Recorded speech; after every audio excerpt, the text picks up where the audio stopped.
하겠습니다. 하나님이 우리와 함께 하십니다.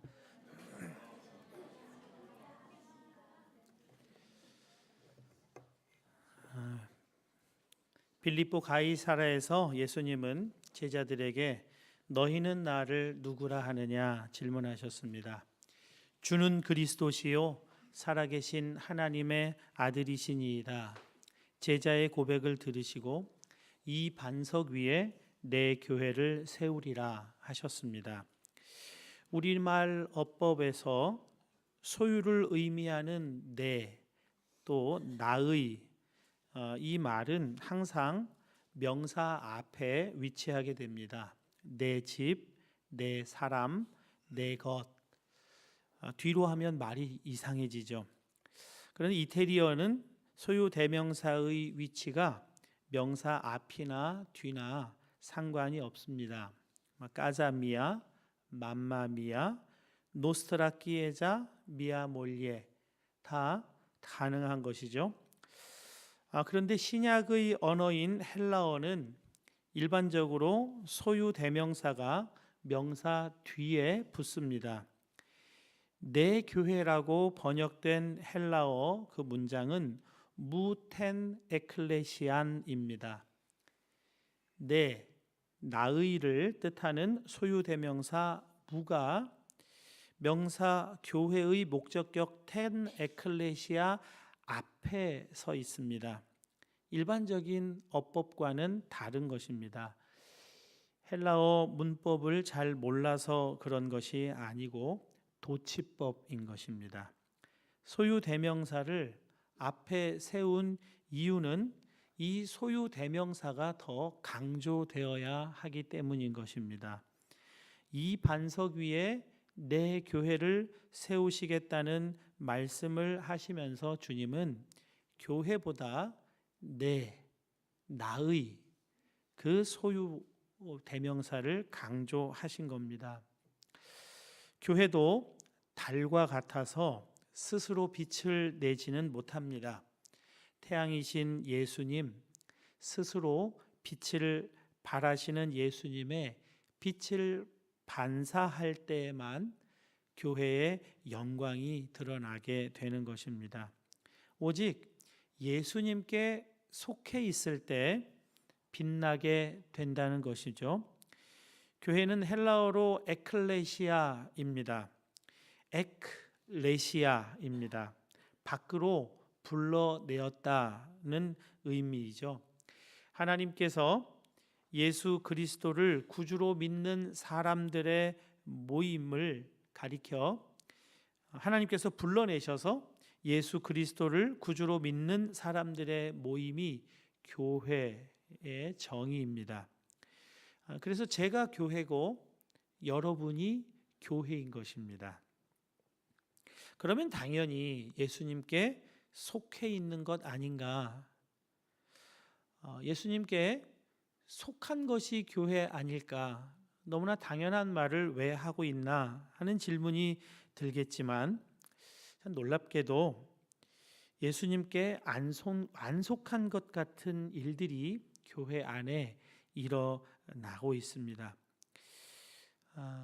여러분도 잘 아시겠지만 교회 다니는 것과 예수님 믿는 것은 언제나 동의어가 아닙니다. 교회를 다녀도 예수님 안 믿고 예수님 못 믿는 사람들이 많이 있습니다. 예수님을 인격적으로 만나지 못한 사람, 예수님과 인격적 관계가 이루어져 있지 않은 사람은 교회를 다녀도 예수님을 믿는 것은 아닌 것입니다. 이름은 교회이지만 예수님께 속하지 않은 것 같은 교회도 그래서 가능한 것입니다. 그렇다면 예수님께 속해 있는 교회, 그 교회의 영광은 무엇입니까? 본문 마태복음 16장 19절입니다. 내가 천국 열쇠를 내게 주리니 내가 땅에서 무엇이든지 매면 하늘에서도 매일 것이요 내가 땅에서 무엇이든지 풀면 하늘에서도 풀리리라 하시고 했습니다. 주님께서 교회에 주신 것이 있는데 천국 열쇠라고 하십니다. 이 천국 열쇠가 하는 일이 매는 것과 푸는 것입니다. 이 매는 것과 푸는 것, 무엇을 의미하는 것입니까? 이 매는 것과 푸는 것에 관해서 주님은 마태복음에서 한 번 더 말씀을 하십니다. 마태복음 18장 18절입니다. 진실로 너희에게 이르노니 무엇이든지 너희가 땅에서 매면 하늘에서도 매일 것이요 무엇이든지 땅에서 풀면 하늘에서도 풀리리라.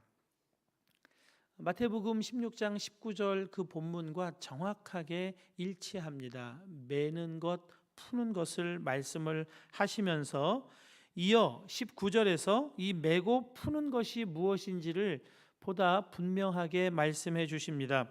진실로 다시 너희에게 이르노니 너희 중에 두 사람이 땅에서 합심하여 무엇이든지 구하면 하늘에 계신 내 아버지께서 그들을 위하여 이루게 하시리라.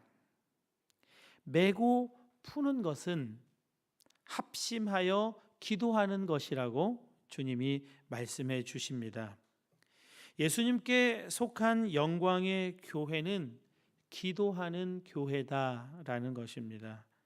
기도하는 사람이 많이 있는 교회가 아니라 기도하는 교회입니다.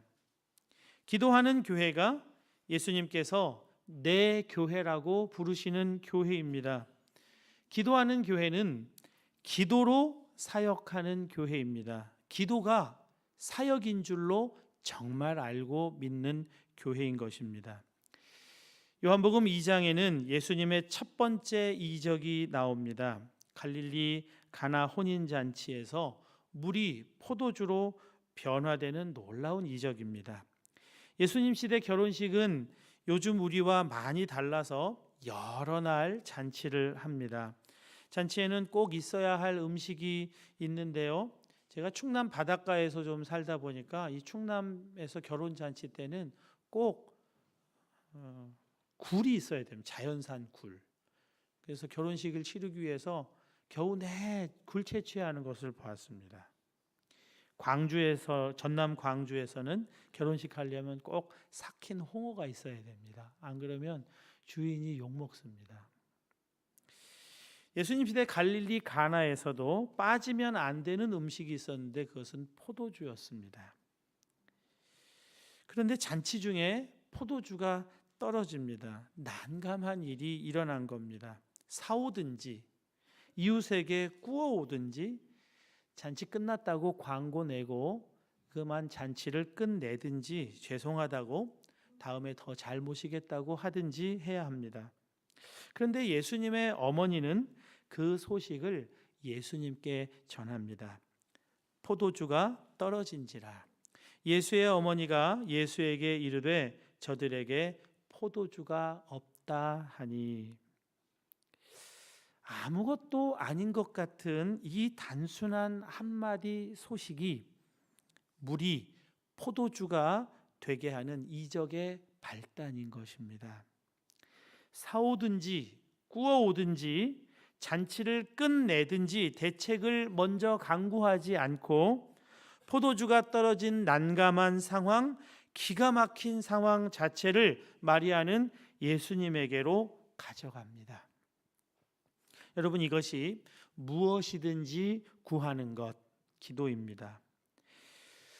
다니엘은 앞으로 한 달간 황제 외에는 어느 누구, 신이든지 사람이든지 간구하지 말라. 만약 한 달 안에 간구하는 일이 있으면 발각되는 즉시 굶주린 사자굴에 던져 넣겠다는 무시무시한 명령문을 읽었을 때 다음과 같이 행동합니다. 다니엘 6장 10절입니다.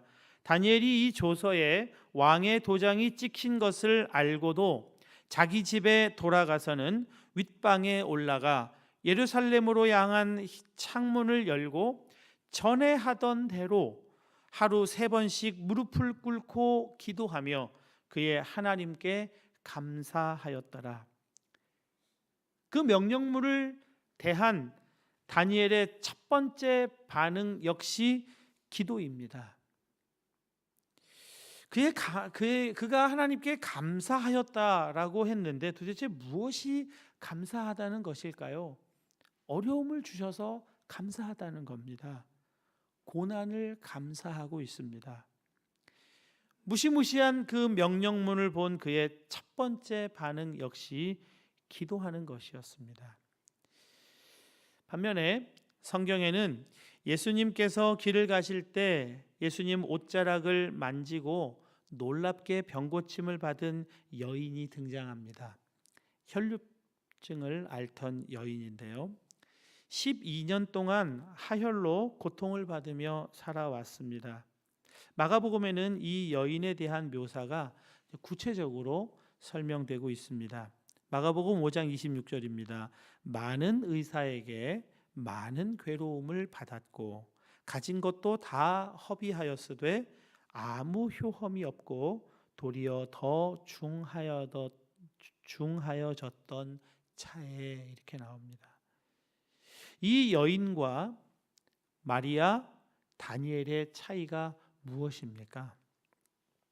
이 여인은 많은 방법을 강구합니다. 의사도 만나보고 가진 것도 다 허비하면서 대책을 강구해 보지만 어려움은 더 깊어졌을 뿐입니다.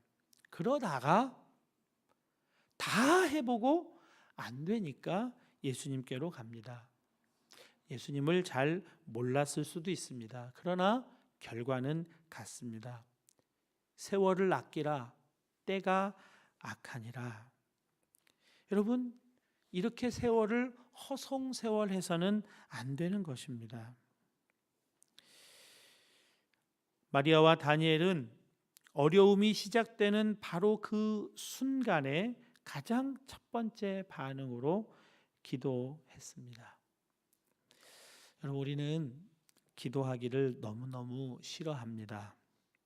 제가 그렇습니다. 새벽기도 인도하고 마이크 선을 정리하려고 할 때 가끔 선이 꼬일 때가 있습니다. 그러면 이 선을 푸는 시간이 좀 오래 걸립니다. 근데 그걸 풀려면 소음도 나고 시간도 걸리니까 보통 7시 30분까지 기도하고 그 다음에 선을 이제 풀고 정리하면 되는데 본래 저는 좀 그런 편입니다. 그런데 그런 때는 선 정리를 제가 먼저 합니다. 기도하기가 싫은 마음이 제 속에 있는 거예요. 그 시간에 선 정리 좀 해서 시간을 좀 지내보고 싶은 겁니다. 그날은 기도하기가 싫어, 이런 마음이 있는 겁니다. 기도하려면 왜 그렇게 이유가 많은지 모르겠어요. 꼭 해야 할 일이 왜 그렇게 많은지. 새벽 기도, 내가 어젯밤에 몇 시에 퇴근했는 줄 알아? 내가 어제 몇 시에 잤는데 새벽 기도라니.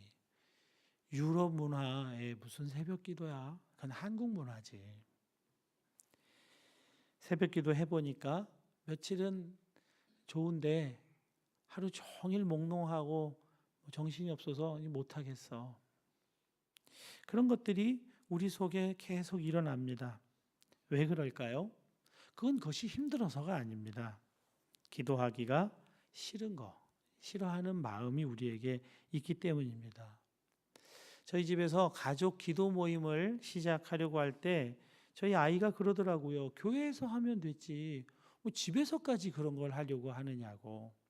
그런데 가족 기도 모임 5년 하고 이제는 기도하자 이러면 그냥 대답이 네입니다. 멀리 떨어져 있어서 서로 어려운 일이 있을 때에도 기도하자 그러면 네, 그것이 반응이 되었습니다.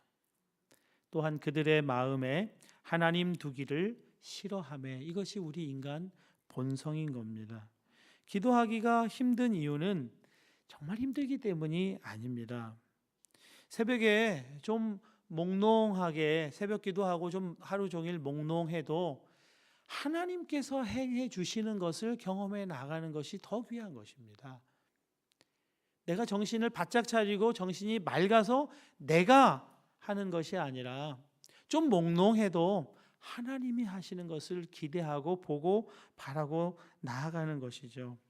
여러분, 왜 기도하기가 힘든가? 왜 이렇게 기도하기가 힘들지? 어렵지? 기도하려면 왜 이런 일들이 생기지? 기도하기가 싫은 마음이 우리 속에 있기 때문에 그렇다는 것을 우리가 잘 이해하고 있어야 됩니다. 이상하게 여길 것이 아닙니다. 속지 않아야 합니다. 기도하기 싫어하는 죄된 속성이 우리 속에 있다는 것이죠. 사단은 우리가 기도하면 큰일 나기 때문에, 사단의 나라가 무너지기 때문에 우리의 기도를 그토록 방해하는 것입니다. 기도하는 교회가 예수님 안에 속해 있음을 입증하는 것입니다. 무슨 일이든 먼저 기도해야지. 그것이 예수님 안에 있는 것입니다. 요한복음 15장 5절입니다. 나는 포도나무요 너희는 가지라. 그가 내 안에 내가 그 안에 거하면 사람이 열매를 많이 맺나니 나를 떠나서는 너희가 아무것도 할 수 없음이라. 그건 결코 과장된 말씀이 아닙니다. 예수님을 떠나서는 정말 아무것도 할 수 없습니다. 기도가 아니면 아무것도 아닌 것이 됩니다. 한국 교회가 얼마나 전도의 열성이었습니까? 얼마나 전도에 열정적이었습니까? 제가 중고등부 교회 다닐 때 한 목사님 설교의 90%는 전도였던 것 같아요. 전도 열심히 하라고. 얼마나 전도에 대한 부담이 컸는지 모릅니다. 그렇게 해서 모아놨는데 왜 한국 교회가 정체 또는 하강 곡선을 그리고 있습니까? 기도의 하강 곡선 때문이에요.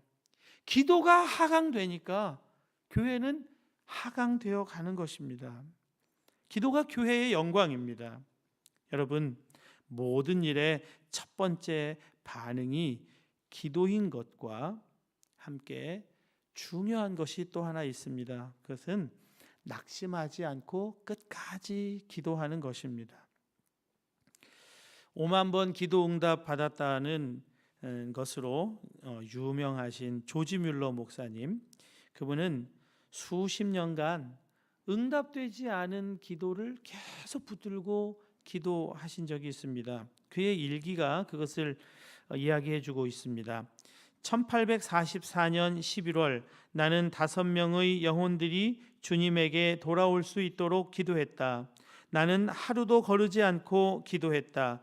병이 들었든지 아니면 묻히나 바다를 여행하든 또는 일로 바쁘든 항상 그들을 위해서 기도했다. 그렇게 18개월이 지나자 한 사람이 회심했다. 나는 하나님께 감사하고 나머지 사람들을 위해서 계속 기도했다. 5년이 지나자 또 한 사람이 회심했다. 나는 그 두 번째 사람의 회심에 대해 하나님께 감사했다. 그리고 나머지 세 사람을 위해서 여전히 기도했다. 매일 기도한 결과 세 번째 사람도 돌아왔다. 나는 하나님께 감사하고 나머지 두 사람을 위해서 기도했다. 그러나 그들은 여전히 하나님께로 돌아오지 않았다. 하나님께 기도할 때마다 수천 번의 기도 응답을 받은 내가 그들의 영혼을 위해 거의 매일 36년간 기도했지만 그들은 여전히 회개하지 않고 있다. 그러나 나는 하나님 안에서 계속 소망을 가지고 있다. 응답 받을 때까지 계속 기도할 것이다. 비록 그들이 지금은 회개하지 않더라도 언젠가는 회개할 것이다. 조지 뮬러 목사님이 52년간 기도했지만 두 사람은 조금도 반응하지 않았습니다. 그러나 1898년 조지 뮬러 목사님 세상을 떠난 뒤에 이 두 명의 영혼이 하나님께로 돌아옵니다. 조지 뮬러 장례식에 온 이 두 사람이 그들을 위해 52년간 조지 뮬러가 기도해 왔다는 소식을 듣고 회개합니다. 여러분, 예수님 탄생하시고 첫 예배드리기 위해 예루살렘 성전에 올라갔을 때 예수님을 만나고 기뻐했던 두 사람이 있습니다. 시므온과 안나입니다. 시므온은 그리스도를 보기 전에는 죽지 아니하리라는 성령의 지시하심을 따라 이스라엘의 위로를 기다리며 늘 성전에서 기도했습니다. 그리고 그의 노년에 결국 예수님을 만납니다. 또 한 사람 안나는 여선지자입니다. 결혼한 지 7년 만에 남편과 사별하고 성전을 떠나지 아니하며 금식하고 기도합니다. 드디어 84세가 되었을 때 예수님을 만납니다. 여러분, 교회의 영광은 기도하는 것입니다. 기도하는 교회가 예수님께 속한 교회입니다. 모든 상황에서 첫 번째 반응을 기도로 삼고 사는 교회가 예수님께 속한 교회요. 응답되지 않는 해가 오래 지속되어도 끝까지 포기하지 않고 그것을 붙들고 기도하는 교회가 예수님께 속한 교회라는 주님의 말씀인 겁니다. 일하기 전에 기도합니다. 사람에게 말하기 전에, 누구에게 개입하기 전에 기도합니다. 가정도 기업도 교회로, 기도로 세워가는 것입니다. 2019년에는 정말 우리 교회가 기도하는 교회로 온전히 세워지기를 주님의 이름으로 축복합니다. 예수님께 속한 교회는 천국 열쇠를 가진 교회라고 하셨습니다. 천국 열쇠는 합심하여 기도하는 것이라고 말씀하셨습니다. 여러분, 기도는 합심할 때 응답되는 것입니다. 이 합심을 깨는 가장 무서운 것이 다툼입니다. 그래서 다툼은 교회의 영광을 도리어 가립니다. 우리나라에서 선교와 전도를 제일 잘하는 교회, 그러면 서울에 있는 광염교회라고 말씀드려도 크게 틀리지 않습니다. 그 교회 홈페이지에 가보면 교회를 소개하고 있는데 광염교회의 10대 비전이라는 것을 기록해 놓고 있습니다. 비전이기도 하면서 또 그 일을 행하고 있는 것이죠. 전도비를 많이 지출하는 교회, 국내외 100개 이상의 교회를 설립하는 교회, 100명 이상 선교사 지원하는 교회, 100명 이상 고아와 과부 생활비 지원하는 교회, 100명 이상 목회자를 양성하는 교회, 1천만 장 이상 전도지를 전하는 교회. 대단합니다. 이런 비전을 가질 수 있다는 것 자체가 참 대단한 것 같습니다. 그런데 그 광염교회 초기 시절에 집사님들이 너무 많이 다투고 싸우는 거예요. 그래서 조현삼 목사님, 담임 목사님이 집사님 한 분에게 그랬대요. 아니, 왜 그렇게 다투고 싸우세요? 좀 그러지 좀 마세요. 그랬더니 그 집사님이 목사님께 말씀하시더래요. 목사님은 그냥 가만히 계시면 돼요. 이게 다 교회 잘 되게 하려고 하는 겁니다. 교회 잘 하려고 이러는 거니까 목사님 가만히 계세요. 그러시더래요. 그래서 조윤삼 목사님이 정색을 하고 말씀하셨대요. 그러면 우리 잘하지 맙시다. 잘하려고 싸우고 다투려면 그냥 잘하지 말기로 합시다. 그것이 이 교회의 사역을 이렇게 성장하게 하고 부흥하게 한 원동력인 겁니다. 여러분, 예수님의 교회는 다툼이 없는 교회입니다. 사도 바울은 신약 성경 중에 상당 부분을 그의 편지로 채운 참 위대한 사도입니다. 그의 편지에서 그를 가장 마음 아프게 하는 부분들이 나와 있어요. 여러분, 그의 편지에서 그가 가장 마음 아프다고 하는 그 부분은 교회가 왜 이렇게 부흥하지 않느냐, 교회가 왜 이렇게 성장하지 않느냐, 그런 데 있는 것이 아니었습니다. 사역을 많이 하지 않는 것, 재정이 부족한 것, 이것이 사도 바울을 아프게 하는 것이 아니었습니다. 그를 아프게 했던 것은 교회가 다투는 데 있었습니다. 고린도전서를 기록할 때 사도 바울이 얼마나 마음이 급했으면 1장에서 인사말을 마치자마자 그들에게 분쟁에 관해서 말합니다. 내 형제들아, 글로에의 집 편으로 너희에 대한 말이 내게 들리니 곧 너희 가운데 분쟁이 있다는 것이라. 왜 분쟁이 일어날까? 교회에서 옳고 그름을 따지기 때문에 그래요. 내가 옳다는 겁니다. 나는 바울에게, 나는 게바에게, 나는 아볼로에게, 나는 그리스도에게 속했다고 하면서 계속 자기가 옳다고 주장하고 있는 겁니다. 이것이 교회 분쟁의 원인이에요. 빌립보 교회, 이 빌립보 교회는 바울에게 기쁨의 교회였습니다. 그래서 빌립보서는 기쁨의 서신이라고 따로 별칭을 가질 정도입니다. 그런데 그 빌립보서도 다툼을 하고 있습니다. 빌립보서 2장 3절입니다. 아무 일이든지 다툼이나 허영으로 하지 말고 오직 겸손한 마음으로 각각 자기보다 남을 낮게 여기고 모든 원망과 시비가 없게 하라. 내가 유오디아를 권하고 순두개를 권하노니 주 안에서 같은 마음을 품으라.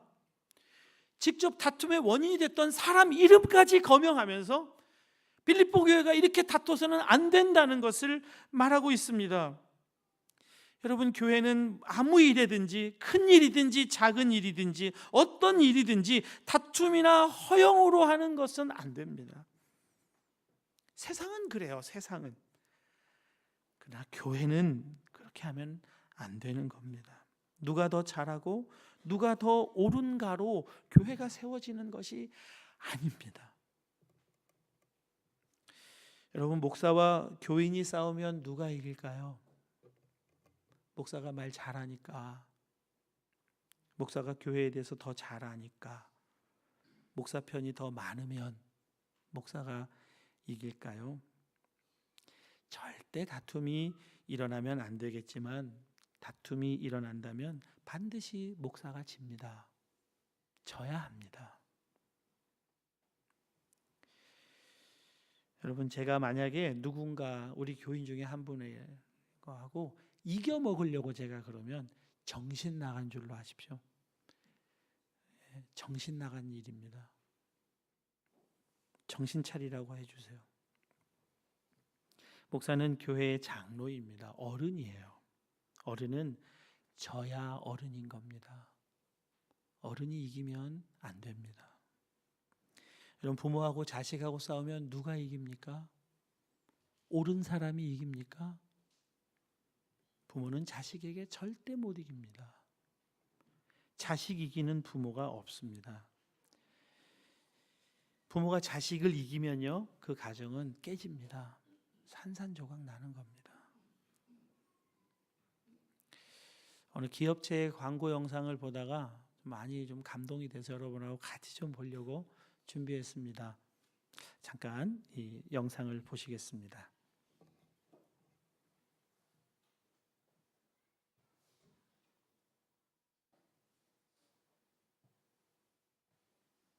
총선이 아빠, 진영이 아빠. 하는 거야.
총선이 아빠, 신용훈.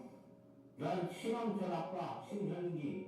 이영근입니다. 큰아들이. 저 영훈은 아버지 데려다니면서 조유성 아빠, 진영이 아빠, 성함은 김성도, 새만나기로 그 아들, 딸만 낳다가 아들은 응원해도 딸이 못 갖고 했는데 우리 엄마, 아빠, 노예한테 키워서를 낳고 부모로서 이렇게 무언가를 충분하게 해줘야 되는데 그런 것도 못 해주고 그래서 참 마음이 아픕니다.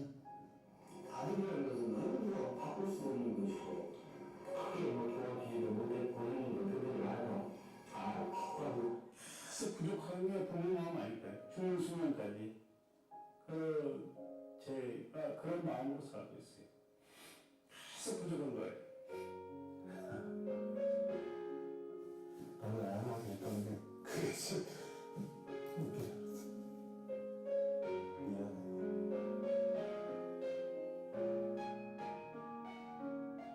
하나는 부족한 하나는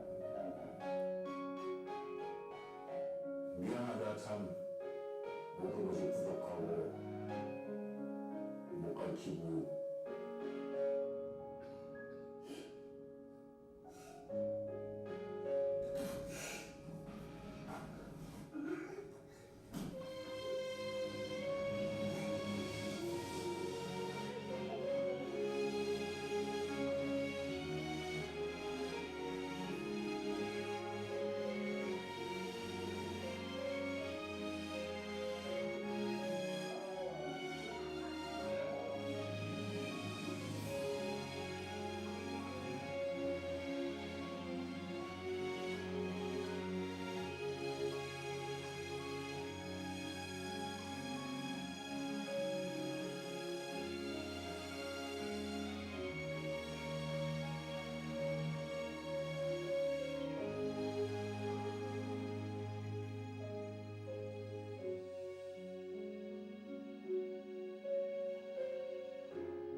여러분, 왜 자식들이 아버지의 음성을 듣고 아버지라는 이름만 불러도 이렇게 눈물을 흘리고 하는 걸까요? 부모님이 항상 옳으시기 때문에, 잘났기 때문에 아닙니다.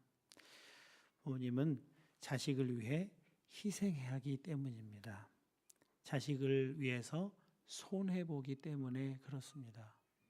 가정을 지키는 것은 옳고 그름이 아니라 손해보는 것이고 희생하는 것입니다. 그것이 가정을 가정답게 하는 겁니다. 오직 더 사랑하는 사람의 희생과 손해보는 것으로 가정이 세워집니다. 그러고도 부족하다고 하고 그러고도 미안하다고 하는 사람 때문에 가정이 세워집니다. 하나님의 집, 교회도 꼭 같습니다. 손해보는 사람, 희생하는 사람 때문에 교회가 세워지는 것입니다. 예수님께 속한 교회, 교회의 영광은 그래서 옳고 그른 것이 아니라 사랑인 것입니다. 너희가 열매를 많이 맺으면 내 아버지께서 영광을 받으실 것이요 너희는 내 제자가 되리라. 아버지께서 나를 사랑하신 것 같이 나도 너희를 사랑하였으니 나의 사랑 안에 거하라. 아버지 하나님을 영광되게 하는 이 열매는 다른 열매가 아닙니다. 사랑의 열매입니다. 교회가 사랑의 공동체가 될 때 아버지께서 영광을 받으시는 겁니다. 그것을 기뻐하세요. 사랑하는 여러분, 예수님께서 내 교회라 부르신 그 교회는 기도하는 교회입니다. 여러분, 예수님께서 내 교회라 라고 부르는 그 교회는 사랑의 공동체, 사랑하는 교회입니다. 합심하는 기도요, 사랑의 공동체입니다. 베드로전서 4장 7절 8절입니다. 만물의 마지막이 가까이 왔으니 그러므로 너희는 정신을 차리고 근신하여 기도하라. 무엇보다 뜨겁게 서로 사랑할지니 사랑은 허다한 죄를 덮느니라. 주는 그리스도시요 살아계신 하나님의 아들이심을 고백하는 교회는 하나님의 살아계심을 정말 믿기에 내가 말하지 않고 내가 행하지 않고 살아계신 하나님이 하시도록 기도하는 교회입니다. 교회의 영광은 옳고 그름을 따지는 다툼에서 빛나지 않습니다. 허다한 죄를 덮는 사랑으로 실수한 것도 덮어주고 잘못하고 있는 것도 덮어주고 정의가 세워지지 않을까봐 그 정의가 깨질까봐 그 두려움을 감수하고라도 사랑이 우선인 것을 그 가치를 붙들고 나가는 교회가 예수님께서 내 교회라고 부르시는 그 교회입니다. 2019년에 우리 함께 이런 교회로 세워져 나가실 수 있기를 주님의 이름으로 축복합니다. 우리 함께 기도하겠습니다.